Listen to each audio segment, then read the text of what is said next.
नमस्कार, Hindustan number 1 TV में आप सभी दर्शकों का स्वागत है। और आज हमारे साथ में भूतपूर्व विधायक जी हैं और बात करते हैं सर्व विधायक जी से। विधायक जी, आपका बताइए, सूरजगढ़ दौरा कैसा चल रहा है? 2022 का समापन कल हो चुका, 2023 का सूर्य आज उदय हो चुका और सूरजगढ़ की जनता पहले भी उनसे प्यार करती थी, आज भी कर रही है और प्यार करती रहेगी। कुछ गलतियां मुझसे हुई, मैं जनता का कभी वो नहीं कहता हूँ जिसको कहना चाहिए दोष। जनता का कोई दोष नहीं है, जनता हमेशा सर्वोपरि होती है और जनता की कोई गलती भी नहीं होती है। चुनाव लड़ने वालों की गलती होती है, कुछ गलतियाँ मैनेजमेंट में हो जाती हैं, कभी कोई छोटी सी बात को छोटा आदमी कहते उसमें वो निकल जाते हैं, कोई विरोधाभास की बात हो जाती है उसमें हो जाता है। लेकिन मैं एक बात मानने को तैयार हूँ, मैं 1980 से चुनाव शुरू किया था और आज 2023 की 1 जनवरी से मैं आपके सम्मुख हो रहा हूँ, रूबरू हो रहा हूँ। मैंने 42 साल में लोगों की गरीब को गणेश मान के काम किया है। कोई गरीब नहीं कह सकता कि मैं श्रवण कुमार के पास गया था और उसने मुझे जात पूछी, मुझे नाम पूछा, मुझे गांव पूछा, मैंने अगले को काम पूछा है। और आज मैं ये भी दावा के साथ कह सकता हूँ मैं सरपंच भी रहा, प्रधान भी रहा, मेरे बेटे की भू प्रधान रही, मैं 5 बार MLA रहा, MP का चुनाव लड़ दिया। मैं चैलेंज के साथ कहता हूँ, कोई भी व्यक्ति ये कहते कि श्रवण कुमार को 20 रुपया रिश्वत का दे के आया था और फिर मेरा काम करवाया था। हो सकता है काम तो सभी नहीं होते हैं, काम तो कम भी हो जाते हैं, क्यों अधिकारी भी सब काम नहीं कर पाते हैं, नेता भी सब काम नहीं कर सकते। लेकिन ये ज़रूर है कि काम करने की जो भावना, रुचि और एफर्ट्स मैंने पूरे किए। और मैं हमेशा एक ही बात सोचता हूँ कि जाति और धर्म की राजनीति में नहीं करता हूँ। जात कोई भी हो, धर्म कोई भी हो, हम एक राजनीति करते हैं कि गरीब का भला कैसे हो, ये हमने किया है। और आज ट्रांसफ़र की बात आती है, लोग ट्रांसफ़र में भी पैसे ले रहे हैं, लोग सब बातों की इग्नोर करके और अधिकारियों को महीने मंथली लेते हैं। लेकिन हमारे अधिकारी हमारे पास ही बैठे हैं। एक अधिकारी तो हमने कभी नहीं कहा कि तू 5,000 रुपये मेरे पास भेज दो, कभी कन्यादान भी नहीं डलवाते हैं। हम ये चाहते हैं कि अधिकारी हमारा गरीब का काम करे, और गरीब का काम करेगा तो गरीब अपने आप आवाज़ उठाएगा कि मेरा काम उस अधिकारी ने किया है, वो अधिकारी अच्छा है। मेरा सपना केवल एक ही था कि गरीब आदमी झोपड़ी खेत और खलिहान का जो दीपक से उठ के गया था, दीपक से सो रहा था, दीपक में वहाँ लाइट जैसे, जहाँ पानी की दिक्कत हो पानी हो, चिकित्सा और शिक्षा, बिजली, पानी, ये 5-6 मूलभूत आवश्यकता हैं जीवन में, ये समस्त पूरी हो। हमारे पानी की दिक्कत है क्षेत्र में, हम चाहते हैं कि 2 साल के भीतर घर घर में पानी आए और प्रत्येक आदमी उसका उपभोग करे। हमारा ये भी सपना है कि सड़कों का जो टूटी हुई सड़कें हैं उनका सुदृढ़ीकरण हो, और जो सड़कें नहीं बनी वो नई सड़कें बने। इस प्रकार के बहुत सारी सड़कें हैं जो अभाव है, अभी बनी नहीं। हम चाहेंगे कि इसी बजट में वो सड़कें बनें और उनको पूरा करें। ये बात भी सत्य है कि सरकार ने वो काम किए हैं जो आज तक देश की आज़ादी के बाद किसी CM ने नहीं किया। CM ने वो काम किए हैं जो आज गरीब के घर में दीपक जल रहा है। जो आदमी बीमार हो जाता था, दवाई के अभाव में मर जाता था, आज वो जल जीवन मिशन योजना है, आपकी चिरंजीवी योजना है, जो सब तरह की योजनाएं, जो OPS है, पुरानी पेंशन लागू की है, योजना लागू की हैं, नए बजट में और आ रही हैं। हमारे पेंशन भी हम CM साहब भी कह के आया था मैं कि साहब 3,000 रुपया करो, गरीब का 1,000 रुपये में काम नहीं चलता है।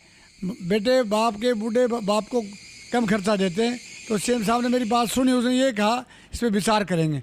और हम एक बात और है, जनवरी, फरवरी, मार्च और अप्रैल के महीने में BPL परिवार को 500 रुपये का गैस का सिलेंडर का कम दाम देना पड़ेगा। ये बहुत बड़ी योजना है, क्योंकि गरीब आदमी को 500 रुपया महीने वाले दिन महंगा पड़ता है और सरकार को महंगा नहीं पड़ेगा। इस तरह की सारी बातें जब देखते हैं, और आज हिंदुस्तान में जिस तरह देश को बंटवारा करने में ताकत लगाई जा रही है, अगर यही ताकत जोड़ने में लग जाती तो देश बहुत आगे पहुंच जाता। अब देश में लोग कहते हैं कि देश आज़ाद कैसे हुआ? देश आज़ाद तब हुआ था कि वहाँ का प्रत्येक व्यक्ति जब ये बात सोच के लाता कि चाहे जेल जाना पड़ेगा, कुर्बानी देनी पड़ेगी, पर देश आज़ाद होगा तब हम उसकी सांस लेंगे। आज देश को आज़ाद को बेगुनाह कर दिया, बेघर कर दिया, भाई के भाई को बंटवा दिया, हिंदू और मुस्लिम को लड़ा दिया। ये लड़ाई इस बात की नहीं है, लड़ाई केवल उसने वोट की बना रखी है। अगर वो जोड़ना ही था तो जितनी ताकत वो तोड़ने में लगी हुई है वो जोड़ने में लगाए ना, फिर देश तो अपने आप जुड़ जाएगा। आज मैं दावे के साथ कहता हूँ, अगर यही हालात रहा तो देश में इतनी भूखमरी आएगी और क्रांति आएगी।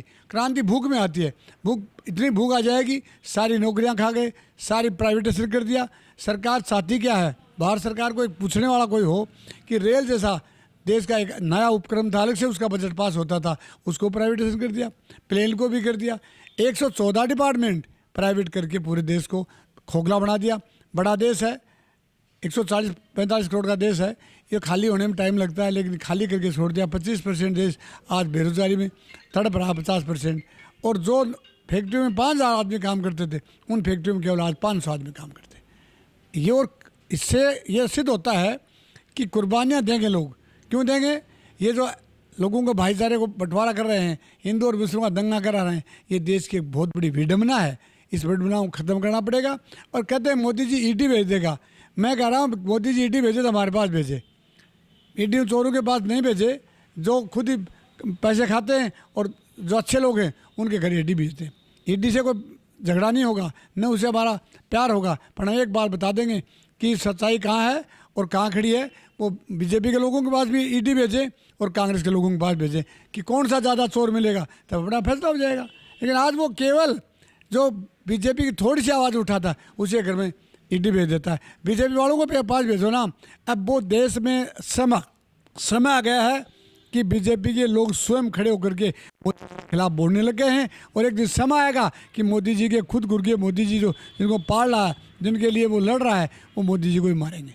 क्योंकि देश में भला तभी होता है जब सच्चाई जागती है और विरोध होता है झूठ का, तभी देश आज़ाद। बीजेपी को उसके कुछ कार्यकर्ता दूध पिलाने का आज काम कर रहे हैं। दारू को छोड़िए, दूध पीजिए, उस बारे में आपका क्या कहना है? जो पर उपदेश कुशल बोलते रहे सबसे ज़्यादा इनके जो अभी चल रहा था, इनकी यात्रा चली थी, उस यात्रा में बीजेपी की महिलाएं और जेंट्स भी दारू पी करके लड़ाई करते हुए हमने देखा है। तो खुद तो दारू पीते हैं, खुद तो वह क्या करते हैं, गुड़ का परहेज बताएं। दारू की बात करें, दारू 206 देश है वर्ल्ड में, 206 देशों में सब में दारू पीते हैं। ये देश हिंदुस्तान अलग से नहीं पीता है, लेकिन वो लोग पी रहे हैं ना, रोडों में बोतलें फेंक कर बीजेपी वाले, इस तरह कोई नहीं पीता है। ये केवल उपदेश देते हैं। ये कहते हैं हम भंगी के घर खाना खा लेंगे। एक बीजेपी का कार्यकर्ता, एक बड़ा नेता भंगी के घर में जीम के दिखा दे, मैं उसको इनाम दूंगा। बातें करते हैं, झूठी बातें करते हैं, झूठी बात करने में चतुर हैं, चालाक हैं। इनकी झूठी बातों से लोग गुमराह होते हैं। अगर वो कहें तो डिबेट रख और बैठ जाएंगे, अगर 10 मिनट बोल के दिखा देंगे तो सच्चा मत होता है। तो मैं इतना ही कहूँगा कि आज नए वर्ष की शुभकामनाओं के साथ पूरे प्रदेशवासियों को, देशवासियों को मैं मेरी तरफ से शुभकामना देता हूं और ईश्वर से मनोकामना करता हूं कि ये देश खुशहाल रहे, एक भाईचारे की भावना के साथ रहे और पूरा भाईचारा बढ़े। और जो बीमारियां इस देश में आती वो बीमारियां किसी अन्य जगह जाएं, इस देश को सुरक्षित रहने दें और व्यापार बढ़े। और खेती के अंदर जो फसल है उसकी भी हम मनोकामना करेंगे ईश्वर से कि जर्दी बरसात हो और यहाँ का किसान खुशहाल हो और प्रत्येक व्यक्ति भाईचारे की भावना के साथ गले से गले मिल करके और ये देश की जो दुर्भावना है इसको सद्भावना में परिवर्तित करे और प्रत्येक व्यक्ति खुश रहे। इन्हीं शब्दों के साथ पूरे देशवासियों को, प्रदेशवासियों को, विधानसभा क्षेत्रवासियों को मेरी तरफ से शुभकामना देता हूँ और ईश्वर से आशा रखता हूँ कि पूरा क्षेत्र खुशहाल रहेगा, भाईचारा बढ़ेगा और खुश मगन रहेगा और दुर्भावना भगा के सद्भावना में परिवर्तन करेंगे। इन्हीं शब्दों के साथ सबको धन्यवाद लेंगे। ये थे मेरे साथ श्रवण विधायक जी। सर आपका शुभ नाम? मेरा नाम बिल्लू, ग्राम पंचायत बोधन से सरपंच प्रतिनिधि। आप विधायक जी के बारे में आप क्या कहना चाहोगे 2023 में? 2023 विधायक जी के लिए बहुत अच्छा रहेगा, उमंग की सितारों की तरह निकलेगा। और विधायक जी का पीछे का जो से कार्य देखते हैं तो बहुत अच्छे इन्होंने कार्य किए हैं। आगे वाला समय जनता देखा है कैसा क्या हुआ है और आने वाली ये समय 2023 विधायक जी के लिए बहुत अच्छी रहेगी। विधानसभा सूरजगढ़ के अंदर विधायक जी का बहुत बहुत अच्छा उमंग भरा, प्यार भरा सभी के लिए जीत हासिल होगी। आप श्रवण विधायक जी के बारे में क्या कहना चाहोगे? 2023 में विधायक जी को जिताएंगे। आपका क्या कहना है? 2023 में विधायक जी जीतेंगे। आपका क्या कहना है? मैं तो ये कहूँगा कि ऐसा विधायक, ऐसा भला आदमी मैं तो आज तक कहीं देखा नहीं। और जो भी कार्य के लिए आदमी जाते हैं विधायक जी उनका कार्य करते हैं और हम इनके साथ हैं। 2023 में ये चुनाव जीतेंगे। करता श्रवण कुमार बन के ही काम कर रहे हैं। 2023 में भारी बहुमत से जीतेंगे। आपका क्या कहना है? विकास का दूसरा नाम ही श्रवण कुमार है। 2023 में इतने वोटों से जीतेंगे जो राजस्थान में नंबर 1 पे श्रवण कुमार ही जीतेंगे। बीजेपी का भले ही कोई भी प्रत्याशी क्यों ना आए, 50,000 वोट टच नहीं कर पाएगा। आपका क्या कहना है? विधायक जी के बराबर सूरजगढ़ विधानसभा क्षेत्र में कोई व्यक्तित्व नहीं है इनके सामने। यही 2023 का विधानसभा चुनाव जीतेंगे। मिलते रहेंगे 2023 की शुभकामनाओं के साथ। देखते रहिए हिंदुस्तान नंबर 1 टीवी।